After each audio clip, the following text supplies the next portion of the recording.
Halo teman-teman, kembali lagi ke podcast kita. Let me tell you the podcastnya Taman Siswa. Salam dan bahagia. Salam. Oke, hari ini kita kedatangan bintang tamu spesial, yaitu Ketua Yayasan Taman Siswa. Silakan Pak Sur memperkenalkan dirinya. Terima kasih. Assalamualaikum warahmatullahi wabarakatuh. Waalaikumsalam Pak. Salam dan bahagia. Salam. Selamat pagi Indonesia. Pagi Indonesia. Nama saya Suradiana. Kita dipanggil Pak Sur gitu ya. Saya lahir 62 tahun yang lalu, sudah cukup. Lama nih. Tepatnya hari lahir saya istimewa. Kenapa? Istimewanya kenapa? Bareng dengan lahirnya Pancasila. 1 Juni. Istimewa berarti. Dirayakan satu 1 Indonesia Juni berarti ya. 1962. 962. Saya di Mojokerto sudah 34 tahun. 34 tahun. Asal saya dari Bantul. Bantul itu Jogja Selatan. Itu terkait dengan saya. Ya. Maaf ya Pak, kalau sedikit mengulik. Bapak ini berapa bersaudara Pak? Saya kalau yang seibu saya itu sendiri. Tapi dengan Ibu sambung ya, Ya. ada 4. Empat. 4 ini sekarang masih 2. Yang 2 adik-adik saya sudah mendahului saya. Oh. Berarti dahulunya Pak Sur ini tinggal di Yogyakarta dulu ya Pak? Betul. Di Yogyakarta itu gimana Pak? Apa kayak keadaan kotanya lah, perbedaannya sama Mojokerto sini ada nggak? Oh ya. Di Yogyakarta ini kan saya kira semuanya sudah tahu ya. Di sana adalah kota disebut dengan kota pelajar, kemudian kota pariwisata. Nggih. Kalau kalian ke Jogja, saya kira akan menginginkan lagi kayak gitu. Tidak ada bosan-bosannya kalau ke Jogja. Iya, makanya ada lagu sesuatu di Jogja itu ya. Saya aja yang sudah di Mojokerto 34 tahun enggak bosan-bosan kalau ke Jogja. Pengen balik ke sana lagi. Tiap 2 bulan sekali pasti ke Jogja. Iya. Nah, Pak Sur ini dulu SD-nya di mana Pak? Saya SD-nya di SD Cepet 3. SD Cepet ini punya cerita. Gimana ceritanya? Iya. Mengapa disebut Cepet? Itu kan dulu ada cerita legenda. Ki Ageng Mangir. Pernah dengar itu? Belum Pak, saya anak zaman kamu. Ki Ageng Mangir itu dulu kan menentang Panembahan Senopati. Nah, Panembahan Senopati punya anak namanya Pembayun gitu ya. Karena Ki Ageng Mangir itu orang yang sakti, maka apa? Panembahan Senopati punya siasat. Jadi anaknya itu yang disuruh melakukan dengan cara dia menjadi sinden begitu ya. Barang di sana, kemudian cerita singkatnya aja sampai di Mangir ya. Mangir itu kawasan Bantul Selatan ya. Sampai di Mangir, kemudian Pembayun itu kan nyinden ya. Gitu. Kemudian Ki Ageng Mangir tertarik karena kecantikannya. Lalu setelah itu diperistri ya. Setelah diperistri, kemudian minta Pembayun itu untuk datang ke orang tuanya, sehingga kemudian ceritanya berangkat. Ini kan musuh ya. Ketika berangkat sampai di Cepet itu bimbang Ki Ageng Mangir, bimbang. Akhirnya bahasa Jawanya atine kecepet. Kemudian di situ sampaikan, nanti kalau bahasa Jawa itu rejaling zaman itu nanti desa itu kita beri nama desa Cepet itu tadi. Saya dari SD Cepet itu sekitar 1 kilo dari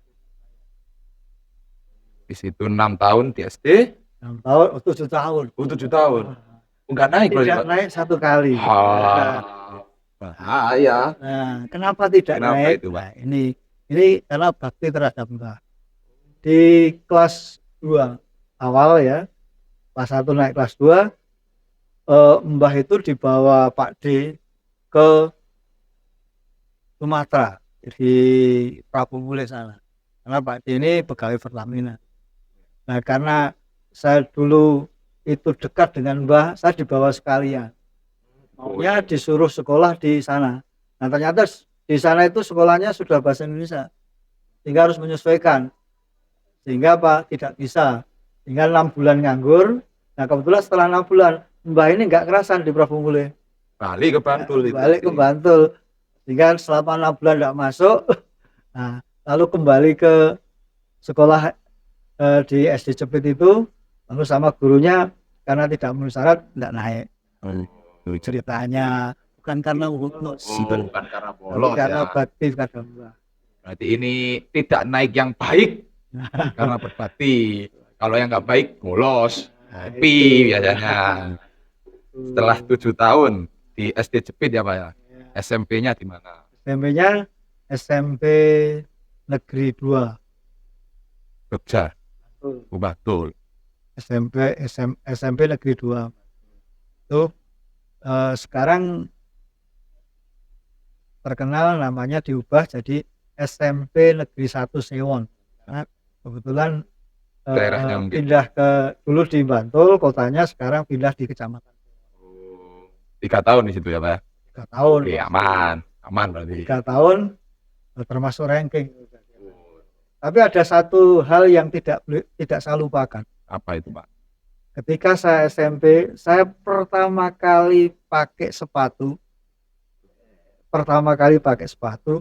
itu hari pertama semester 2. Sebelumnya Pak? Sebelumnya cekeran. Mengapa demikian ya? Karena dulu tidak seperti sekarang. Iya. SMP aja masih cekeran. Nah, ketika semester 2 liburan, saya disunatkan. Diberi hadiah sepatu. Cair. Gitu. Itulah pertama kali saya pakai sepatu. Ini pengalaman yang nggak pernah terlupa sampai sekarang. Pertama kali itu ya. Iya, pertama kali. Habis 3 tahun di SMP 2 Bantul itu SMA Pak. SMA-nya SMA ZP 17. YP, apa itu? Yayasan Pendidikan Tentara Pelajar 17, itu di Jogja. Itu kayak taman siswa gini nggak Pak, kira-kira? Ya, yayasan ya, swasta. Yayasan swasta. Tapi kalau jenengan sekarang tanya, di mana SMA 17? Saya seperti mau menunjukkan air mata. Apa Pak? Karena SMA-nya sudah tiada. Waduh. Sudah tiada. Apa karena apa? Mungkin karena dulu padahal saat saya sekolah itu SMP terbesar di Jogja, SMP swasta terbesar. Jadi paralelnya itu sampai 9 ya. Nah, sekarang sudah tidak ada. Karena konflik di internal yayasan ya. Kemudian tanahnya itu diminta oleh pemerintah, oleh yang punya. Akhirnya sekolahnya tutup. Itu untung saya di taman siswa ya, tidak pernah disuruh. Kalau di negeri itu kan biasanya ada rutin legalisir ijazah ya. Iya. Nah, di taman siswa jadi guru taman siswa tidak pernah legalisir ijazah SMA. Jadi aman. Aman berarti ya Pak ya. Kalau legalisir kan tidak ke dinas kan. Iya, ngurus lama itu. Setelah 3 tahun di YP 17 itu tadi kuliah Bapak. Terus saya kuliah di Saruli. Saruli apa itu? Saruli itu Sarjana Wiyata. Sekarang dikenal dengan UST. UST kan Universitas Sarjana Wiyata Taman. Dulu waktu saya kuliah sebutan viralnya kalau sekarang Sarwi, Sarjana Wiyata. Itu di Jogja. Itu universitasnya Taman Siswa. Pelajarannya hampir sama? Kayak ke taman siswaan yang diajarkan ke anak-anak gitu Pak? Mungkin Ke taman siswaannya ya, lebih kental tapi gitu ya. Paling tidak saya punya pengalaman. di Sarjana Wiyata saya pernah diajar oleh muridnya Ki Hajar sendiri. Muridnya asli Ya, itu langsung. muridnya asli. Namanya Ki Suratman. Dulu Ki Suratman itu ketua umum Majelis. Itu pernah mengajar saya 1 semester. Paling tidak ya. Jadi nek corone Gus Baha. Oh iya. Sanate jelas. Maka dulu kan saya ngajar ke Tamsul. Nggih. Cuma sekarang enggak ya. Karena sekarang sudah generasi terusnya. Penerus ya Pak ya. Paling enggak sanatnya jelas. Syaratnya jelas. Diajar muridnya. Ya. Nggih. Berarti apa itu ilmunya tetap turun temurunnya ini anu jelas banget. Jelas paling enggak. Setelah lulus di apa? SW tadi? Itu setelah lulus kemudian saya dipanggil oleh ketua bidang pendidikan Madiun, Ya. mau ditugaskan ke Binjai. Mana itu Pak daerah? Binjai pernah makan rambutan? Pernah. Yang Aceh. paling enak kan rambutan Binjai Aceh sana. Aceh. Wah. Itu tapi saya rada ragu-ragu Kenapa Pak? sehingga akhirnya saya membuat lamaran itu di 3 tempat. Melamar di Taman Siswa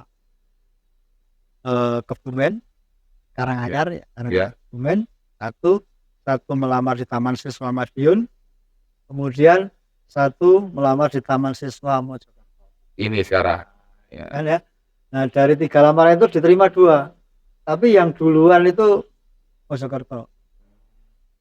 Ya, ketika saya diterima di Mojokerto, sudah berniat ke sini, datang yang Karanganyar, tapi nggak tahu angin mana yang membisikkan Lebih saya sreg ke datang ke sini, Mojokerto. lebih sreg, lebih mantep gitu ternyata. Iya, datang ke Mojokerto sini juga ada satu hal yang tidak saya lupa. Apa itu Pak? Datang ke sini saya naik kereta Mutiara Selatan, mungkin ngerti ya, Mutiara Iya. Selatan ya. Sampai di sini itu jam 4:30 Pagi. sampai di 4:30 pagi. Iya. Ya. Kemudian saya naik becak turun di sini, Depan sini, pas depan sini ya, itu disambut oleh WC Plumlap. Banyak masyarakat pada waktu itu nih belum masih lokan gitu ya. Iya. Banyak orang yang buang hajat di sini. Ya, itu kan pengalaman ya. Iya. Sekarang kan sudah ada. Kamu cari hari Sabtu malam nggak ketemu orang. Jadi ada beberapa orang yang sedang buang hajat. Aduh, saya juga kaget. Mana pintunya masih ditutup. Kemudian banyak orang seperti itu ya. Ini masih sepi, enggak rasa. Akhirnya saya berputar 2 kali nunggu pagi. Nah, setelah kira-kira jam 5:30 pintunya dibuka, saya permisi masuk. Ini kan yang nggak bisa di. Pak umur berapa waktu masuk kerja? Masih ingat kira-kira? Oh masih. Masih itu ya. Umur 28. 28 tahun. Bujang. Iya. Dan saya waktu itu sebenarnya yang mendorong untuk saya diterima itu adalah almarhum Pak Dar. Maka Pak Dar itu sangat dekat dengan saya. Yang mendorong karena apa? Saya satu-satunya sarjana ketika itu yang daftar ke sini. Jadi waktu saya datang ke sini, satu-satunya sarjana itu saya. Ya, baru 3 tahun kemudian mertuanya ini Pak Narso itu 3 tahun kemudian itu yang sarjana ketika itu, yang lainnya masih D3, D1, D2, kemudian kan selanjutnya pada kuliah. Tapi pada saat saya datang itu satu-satunya sarjana lulusan dari Taman Siswa. Asli juga. Ya, asli jurusannya fisika juga. Loh. Saya dulu ngajarnya fisika. Iya. Kalau bahasanya anak sekarang itu bukan kaleng-kaleng Bapak ini sebenarnya. Oh, enggak pernah bawa kaleng. Iya. Ini saya ada sebuah fakta, Pak. Ayah saya dulu itu SD di sini. Iya. Dan mengenal Bapak juga. Oh, iya.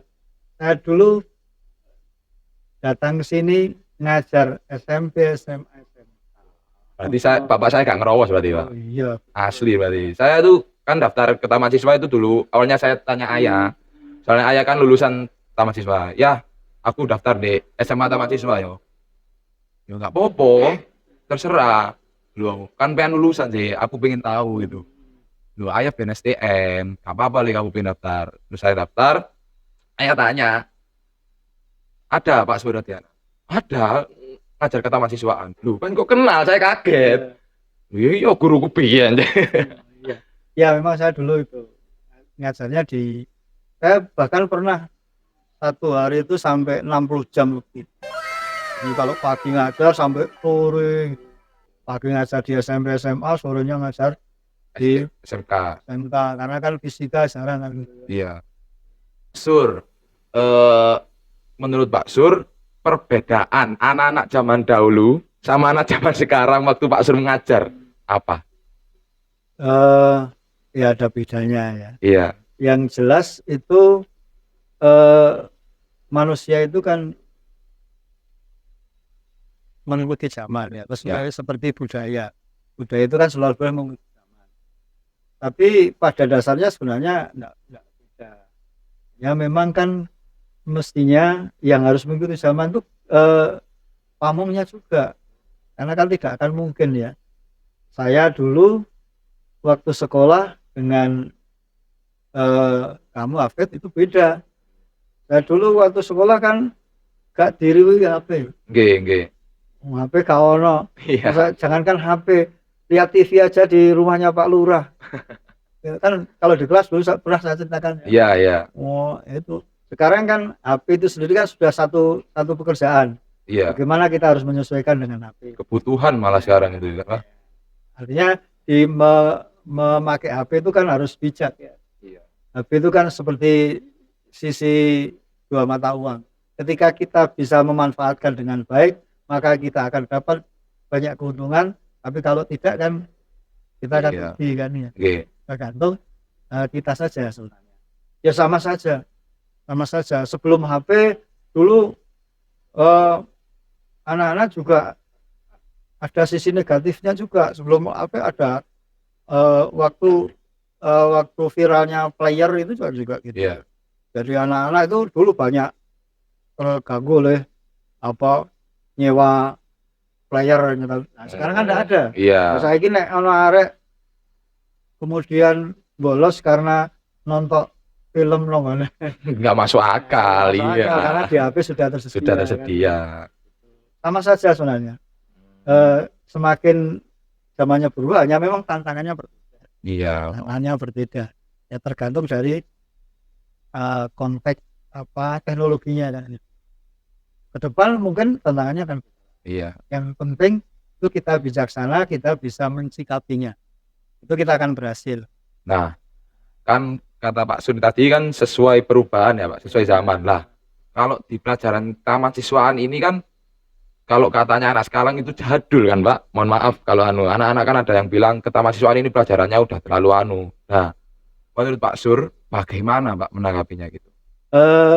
Ya mungkin yang membawakannya ini yang perlu dikoreksi. Iya, kan, ya, kalau kita lihat justru sekarang ini pelajaran ketamasiswaan itu sebagian besar itu kan mengupas tentang konsepnya atau ajarannya Ki Hajar. Iya.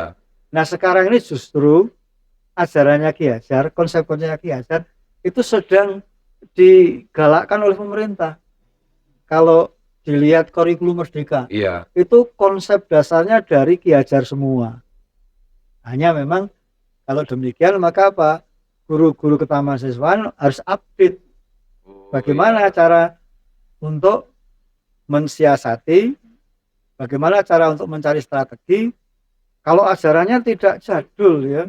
Sekarang katakanlah misalkan pengertian pendidikan di kurikulum Merdeka itu sumbernya dari Ki Hajar semua, konsepnya Ki Hajar semua. Sekarang ini kan sedang di-upgrade. Nah, hanya ya yang gurunya ini harus memang kalau kita lihat ya tidak semua guru ketamasiswaan itu produk dari taman siswa. Iya. Kalau di Mojokerto ini kan dari 21 guru tetap ya. Iya, Pak. 21 guru tetap.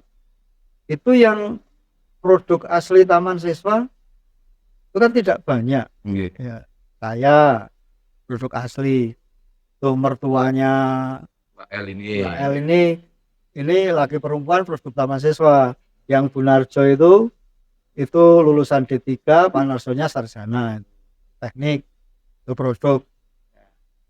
Kemudian Pak Pri ini itu hanya D3-nya dulu di bahasa asingnya Malang, lalu kemudian transfernya ke Parwi juga, tapi kan perusahaannya aslinya kan enggak.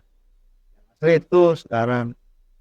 Kemudian siapa lagi, Bu Un itu yang bendara itu juga produk, tapi kan sekarang sudah nggak ngajar. Iya. Terus di atas, saya juga sudah nggak ngajar, di atas 62. Oke. Ya. Yang lainnya kan dia belajar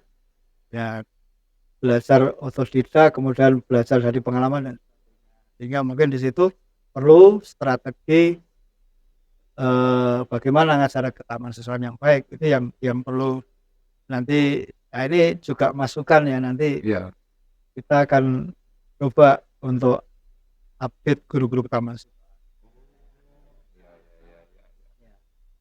Bukan materinya tidak akan pernah usang, Iya. tapi bagaimana membawakan, ya sama saja. Iya, supaya murid itu nggak bosan, pelajaran itu asik. Ya. Nah, itu saya. Nah, kalau Hafid sekarang kan kelas 12 ya. Iya, Pak. Bal-balannya ya. Musik nendangi banter Pak sih. Kok Ya ngalir aja lah Pak kalau saya. Iya, tapi ngenteni bola ngalir ora ketemu-temu. ya intinya kalau saya sih seperti apa? Saya tetap latihan, tapi kalau hasil saya pasrahkan.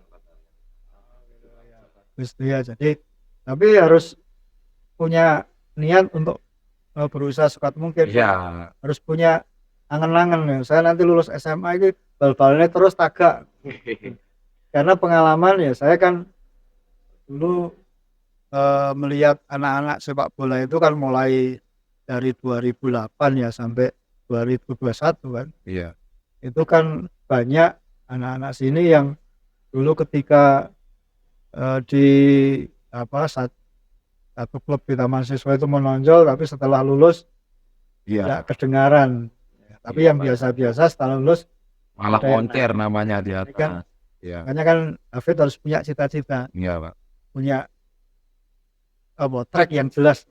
Saya itu nanti sepak bola saya itu akan saya kemanakan. Jangan pokoknya ngalir saja. Iya. Karena tekan-tekan. Ya, Pak, ini terakhir ya Pak ya. Iya. Pesan terakhir yang mau Pak Sur sampaikan untuk semua pelajar, bukan hanya pelajar di SMA Taman Siswa ini, namun semua pelajar Indonesia. Iya, saya teringat nasihat atau apa ya? Wejangan ya kira-kira. Nasihat atau wejangan dari kepala sekolah saya dulu. Apa? Kalimatnya cukup singkat. Jadi wejangan itu disampaikan ketika dia menjadi pembina upacara. Itu disampaikan pada saat saya kelas, kalau dulu kan tidak ada 12 ya. Iya. Namanya 1, 2, 3, kelas 3 SMA ya. Itu saya ngikutin upacara, kebetulan barisnya saya ada di depan sehingga dengar betul ya. Lalu dia kepala sekolah menyampaikan nasihat ya. Satu yang saya ingat, Bapak, anak-anak, kalau kalian nanti ingin berhasil cita-citanya, maka satu yang harus Anda pegang. Apa itu? Menahan diri. Menahan diri. Iya. Mati. Nah, itu penjelasannya bisa panjang. Iya, Pak. Kalau dicontohkan misalkan ya, sekarang ada kelompokan belajar. Sebelahmu ono main, ono orkesan, katik bintangnya yang lagi viral, padahal sesuk ujian. Pilih mana? Anak-anak sekarang pasti pilih nonton Orkesa. orkesa. Artinya apa? Nonton orkesa kan ngantuk, belajarnya nanti ngikuti temannya aja, ya, bisa melirik kanan kiri, tinggal apa nanti Ujian. hasilnya akan jelek. Itu karena apa? Tidak bisa menahan diri. Makanya kalau bisa menahan diri, saya belajar dulu ya. Nanti orkes kan nanti masih ada yang lebih baik. Iya. Itu satu contoh saja. Dan yang lainnya masih banyak. Di dunia ini tadi tantangannya selalu ada. Iya, Pak. Tantangannya selalu ada dan bervariasi mengikuti zaman. Iya. Kalau dulu saya sekolah nggak ada HP, ya lihat TV aja harus ke Pak Lurah karena saya orang desa ya. Iya. Itu tadi dikatakan ya nggak sepatu yang ngenteni semester Kelas. loro untuk hadiah Kelas karena SMP disunat ya. Nah, gelem disunat ora oleh sepatu paling. Aduh. Itu toh. Iya. Makanya itu tadi, makanya saya ingat betul. Wah ini ya, menahan diri. Ya kan? Coba renungkan. Ketika kita melakukan sesuatu, pasti kita harus memilih. Ya kan? Iya. Benar. Dengan bawa bola aja, ya, bawa bola aja. Itu kan nanti harus memilih. Saya operkan kotak gol dhewe. Iya. Kalau salah pilihan, Yang fatal lagi ya. kalau salah pilihan tidak gol kan di samping digeremengi koncone banyak lagi kan. Iya. Itu apa yang kita lakukan pasti ketika di titik tertentu kita akan menghadapi pilihan. Nah, itulah yang namanya kita menahan diri. Kita harus bijak menentukan pilihan. Ya. Itu saya kira. Oke? Ya. Terima kasih Pak Sur karena telah memberikan wejangan untuk kami yaitu pelajar SMA Taman Siswa dan juga kepada seluruh pelajar yang telah menonton video ini. Terima kasih Pak Sur waktunya. Ya, semoga kita doakan Pak Sur selalu sehat selalu Amin. dan berkah rezekinya lancar ya. Oke, teman-teman, ini adalah podcast dari kami. Jangan lupa untuk segera daftarkan diri Anda yang masih kelas SMP, yaitu apalagi udah kelas 3 ya. PPDB sudah dibuka. Segera daftarkan diri Anda, mumpung masih gelombang pertama ya. Oke, sekian dari saya dan Pak Sur di sini. Kita kembali ke episode selanjutnya. Wassalamualaikum warahmatullahi wabarakatuh. Salam dan bahagia. Waalaikumsalam warahmatullahi wabarakatuh. Oke, sudah.